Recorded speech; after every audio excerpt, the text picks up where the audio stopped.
আল্লাহ তাআলার রাসূল সাল্লাল্লাহু আলাইহি ওয়াসাল্লাম তা আমাদেরকে জানিয়েছেন বিশুদ্ধ হাদিসে, দুনিয়ার সবচেয়ে সুখী মানুষটাকে ধরে আল্লাহ তাআলা কিয়ামতের দিন জাহান্নাম থেকে সামান্য সময় ঘুরিয়ে আনবেন দুনিয়ার সবচেয়ে সুখী লোকটাকে। তারপর আল্লাহ তাআলা তারা জিজ্ঞেস করবেন, কি বান্দা, তুই নাকি দুনিয়ার সবচেয়ে সুখী লোক ছিলি?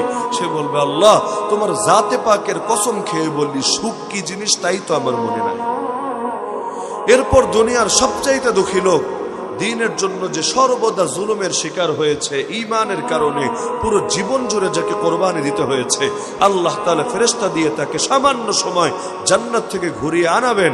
তারপর জিজ্ঞেস করবেন, বান্দা তুই তো দুনিয়ার মধ্যে সারাটা জীবন বড় দুঃখে ছিলি, বড় কষ্টে ছিলি, বড় যাতনায় ছিলি। সে বলবে, আল্লাহ তোমার জাতে পাকের কসম খেয়ে বলি, দুঃখ কি জিনিস তাই তো আমি জানি।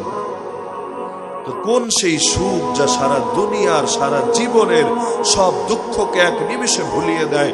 কোন সেই দুঃখ আর শাস্তি যেটা দুনিয়ার সব সুখকে এক মুহূর্তেই বিস্মৃত করে দেয়? তো সেই সুখ নিয়েই তো চিন্তিত হওয়া দরকার, সেই সুখ নিয়েই তো অন্তরে লোভ রাখা দরকার। দুনিয়ার সুখী কি, দুনিয়ার দুঃখী কি, দুনিয়ার জীবনটাই কয়দিন? আল্লাহ তো জানিয়েছেন আখিরাতের বিবেচনায় দুনিয়া একেবারেই স্বল্প। শুধু তাই না, বরং ওয়ামাল হায়াতুদ দুনিয়া ইল্লা মাতাউল গুরুর, গোটা দুনিয়ার জীবন ধোকার আসবাব ছাড়া কিছু না।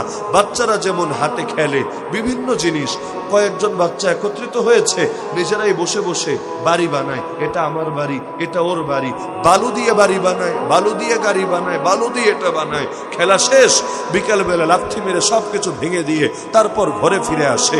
দুনিয়ার জীবনটা আখিরাতের বিবেচনায় এমন, আমরা ইট সিমেন্ট বালু দিয়ে বাড়ি বানালাম, এত কিছু বানালাম, যেই মাত্র মরলাম সব শেষ হয়ে গেল। কিন্তু এই বালুর বাড়ির পেছনে পড়ে আসল বাড়িকে ভুলে গেলাম। এর চাইতে নির্বোধার বোকা কে হতে পারে? এ কারণেই তো আমাদের বুজুর্গরা বলতেন, আর দুনিয়া দারু মাল্লা দারা লাহু ওয়া মালু মাল্লা মাল লাহু ওয়া লাহা ইয়াজমাউ মাল্লা আকলা লাহু। দুনিয়া হলো তার বাড়ি, আখিরাতে যার বাড়ি নাই। দুনিয়া হলো তার মাল, আখিরাতে যার মাল নাই। দুনিয়ার জন্য জমা করে সে যার আকল বুদ্ধি বলতে কিছু